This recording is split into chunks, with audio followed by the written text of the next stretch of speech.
Hello guys, uyu munsi nifuje ko tuganira kuri preposition. Preposition ni iki? Ni amagambo akunzwe gukoreshwa cyane nk'indangahantu cyangwa se agakoreshwa agaragaza igihe ibintu byabereye cyangwa se bizabera. Preposition describe when something happened or will happen. Preposition ni nyinshi.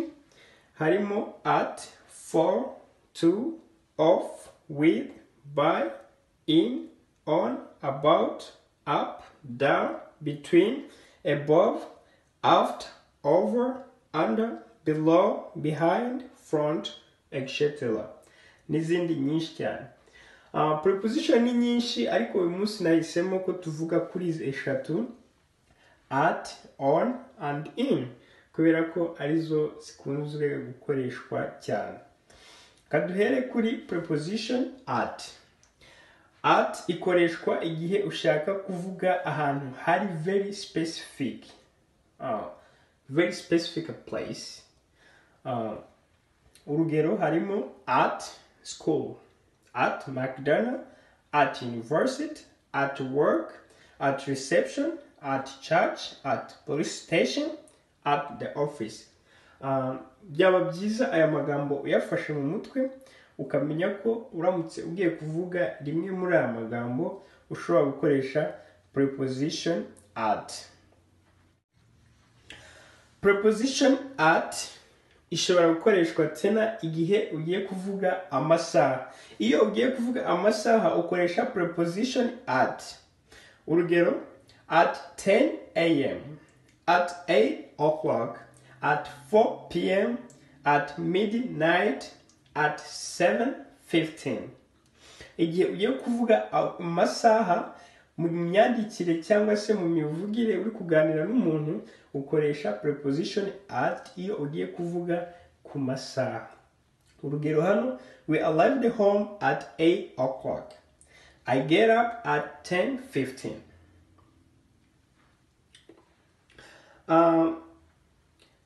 O'clock ivuga iki? Uvuga ijambo o'clock igihe isaha yuzuye rwa rushinge rubara iminota rugeze mu 12. Icyo gihe uvuga ko ari o'clock. Igihe hatarengaho ni segonda nibwo uvuga ko ari o'clock. Preposition at ishobora gukoreshwa tena igihe uri kuvuga holiday period. Holiday period, urugero turasangamo at Thanksgiving, at Christmas. Urugero hano: come and visit us at Christmas. Come and visit us at Christmas. Preposition on tuyikoresha igihe tugiye kuvuga kuri surface. Urugero: on the wall, on the floor, on the table, on the blackboard, on the page. Icyo gihe dukoresha preposition on igihe tugiye kuvuga ahantu hari surface, ishobora kuba ari horizontal cyangwa se vertical. Icyo gihe dukoresha preposition on the page, on the table, on the floor, on the blackboard, n'ahandi henshi kuba hahagaze cyangwa se hatambitse. Icyo gihe dukoresha preposition on.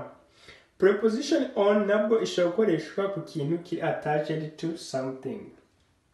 Urugero hano: she is wearing a ring on her finger. Yambaye impeta ku rutoki. Rwumva ko impeta iri kuri rwa rutoki rwiwe. Impeta iri attached kuri rwa rutoki. Icyo gihe dukoresha preposition on. Preposition on tuyikoresha igihe tugiye kuvuga iminsi igize icyumweru. Urugero: on Monday, on Tuesday, on Wednesday, on Thursday, on Friday, on Saturday, on Sunday. Igihe turi kuvuga iminsi igize icyumweru dukoresha preposition on. Kitonderwa hano, iyo turi kwandika inyugute ibanza twandika dutangije inyugute nkuru, capital letter. Urugero: I will visit you on Saturday. I will visit you on Sunday. I don't work on Friday. I don't work on Friday. I will visit you on Sunday. Dukoresha preposition on iyo turi kuvuga amatariki. Iyo turi kuvuga amatariki dukoresha preposition on. Urugero, on May 7th, on March 19th, on the 17th. Urugero, my birthday is on May 7th. My birthday is on May 7th. I will visit you on March 19th. Iyo turi kuvuga amatariki dukoresha ordinal numbers. Ordinal numbers. Urugero, 7th. Remember, your th is sounding like dukoresha preposition on iyo turi kuvuga part of the day. Part of the day, urugero, on Monday evening. On Monday evening. Urumva dufashe umunsi duteranyaho umugoroba. Evening. Nijoro. On Monday evening. On Friday night. On Friday night. Dufashe Friday duteranyaho night. Dufata Monday duteranyaho evening. Icyo gihe ukoresha preposition on. Urugero, we will have party on Friday night. We will have party on Friday night. Dukoresha preposition in igihe turi kuvuga ibintu biri enclosed space. Enclosed space, urugero nk'ibintu biri muri frigo, ibintu biri mu gakapu. Urugero hano twasanze in bag, in bedroom, in refrigerator, in the garden, in the desert, in the forest. Icyo gihe turi kuvuga kuri aya magambo dukoresha preposition in. Igihe tugiye kuvuga nko umujyi, igihugu, kontina, icyo gihe nabwo dukoresha preposition in. Urugero, in Rwanda, in London, in Africa, African continent. Londres mu Bwongereza ni umujyi, u Rwanda ni igihugu, ni country. Icyo gihe dukoresha preposition in iyo ugiye kuvuga nk'igihugu cyangwa se ukavuga nk'umujyi. Urugero, in Louisville, in Texas, everywhere. Icyo gihe ukoresha preposition in igihe ugiye kuvuga igihugu, kontina, cyangwa se umujyi. Icyo gihe ukoresha preposition in. Igihe tugiye kuvuga amezi agize umwaka dukoresha preposition in. Urugero, in January, in February, in March, in May, in June, in July, in August, in September, in October, in November, in December. Icyo gihe dukoresha preposition in. January, February, March, April, May, June, July, August, September, October, November, December. Biterwa na accent yawe uko ubivuga. Urugero hano, my birthday is in September. My birthday is in September. Hano twakoresheje preposition in kubera ko turi kuvuga ku kwezi. Iyo tuvuga my birthday is in September 4th cyangwa se 15th, kubera ko twongeyeho iyo 5th, 4th, iyo tariki, icyo gihe twari gukoresha preposition on. Ariko kubera ko twavuze ukwezi gusa, icyo gihe turakoresha preposition in.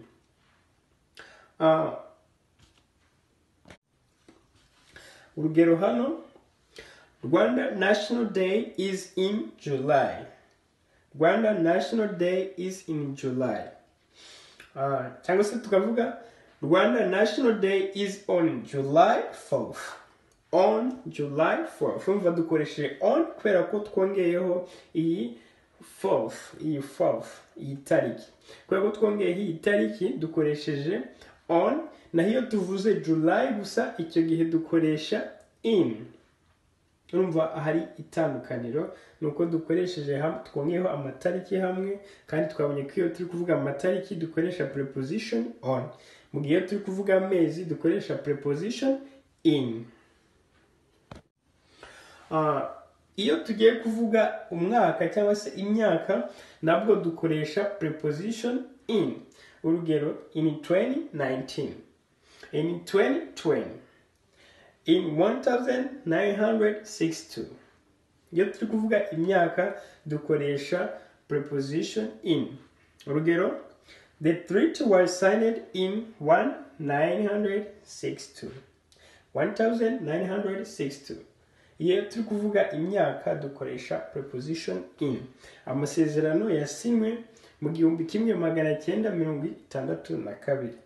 Ndibaza ko uyu mwaka ari wo u Rwanda rwaboneyeho independence cyangwa se ubwigenge. Dukoresha preposition in iyo turi kuvuga kuri decade. Decade twasanze ko ari periode y'imyaka ingahe 10.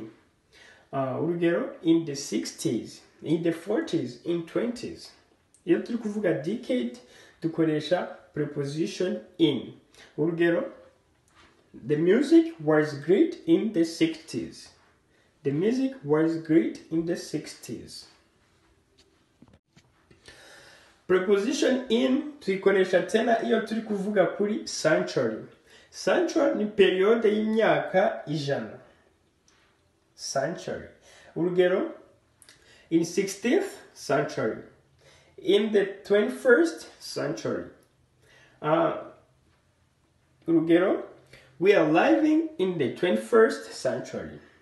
We are living in the 21st century. Iyo turi kuvuga ku binyejana nabwo dukoresha preposition in. Preposition in tuyikoresha iyo turi kuvuga tena season. Iyo turi kuvuga season dukoresha preposition in. Urugero, in summer, in winter, in spring, in autumn. Iyo turi kuvuga izi season dukoresha preposition in. Kitonderwa hano, iyo uri kwandika izi season ukoresha inyugute ntoya mu gihe twasanze ko iri kwandika iminsi ikoresha inyugute ntoya itangira. Naho hano inyugute nini itangira iri kwandika iminsi igize icyumweru, naho hano kuri season niho ukoresha inyugute ntoya. Urugero hano, does it snow here in winter? Does it snow here in winter? Ese hano hagwa snow cyangwa se haba snow muri winter?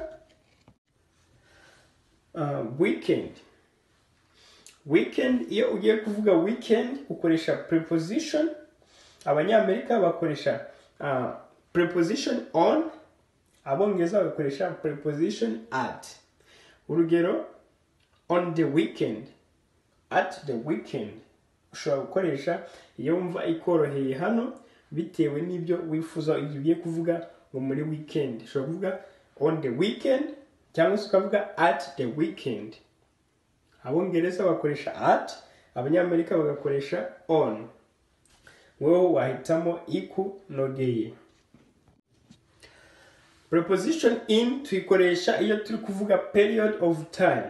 Period of time, urugero hano, in 6 hours, in 2 days, in 5 years, in 3 weeks. In 6 hours, in 2 days, in 5 years, in 3 weeks. Icyo gihe turi kuvuga aya magambo dukoresha preposition in. Urugero, the exam start in 10 minutes. The exam start in 10 minutes. She will be here in 4 hours. She will be here in 4 hours. Iyo turi kuvuga izi period of time dukoresha preposition in. Dukoresha preposition in iyo turi kuvuga the part of the day. Urugero, in morning, in afternoon, in the evening, but tugakoresha at night. Be careful. Iyo ugiye gukoresha aya magambo mu mivugire cyangwa se mu myandikire ntabwo byemewe ko ukoresha preposition. Urugero, last, next, this, every. Iyo uri gukoresha aya magambo ntabwo wemerewe gushyiraho preposition iyo ariyo yose. Ntabwo byemewe, ahubwo urikoresha nk'uko biri. Next week, this week, every day, last time. Iyo uri gukoresha amagambo nta preposition n'imwe ijyaho.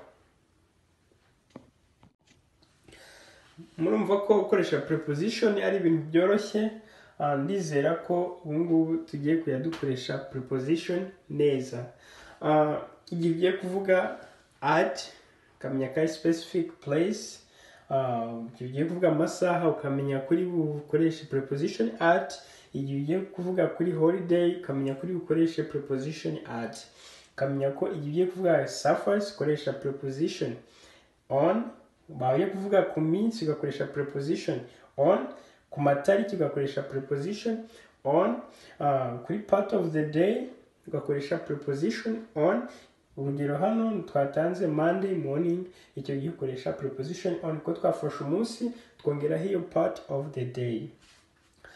Igihe ugiye kuvuga kuri preposition in ukamenya ko amezi, imyaka, decade, century, season, time of period, icyo gihe dukoresha preposition in.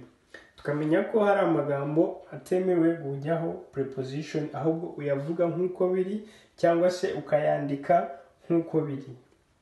Twasanze next, last, this and every. So icyo gihe ugiye gukoresha aya magambo ntabwo hajyaho preposition.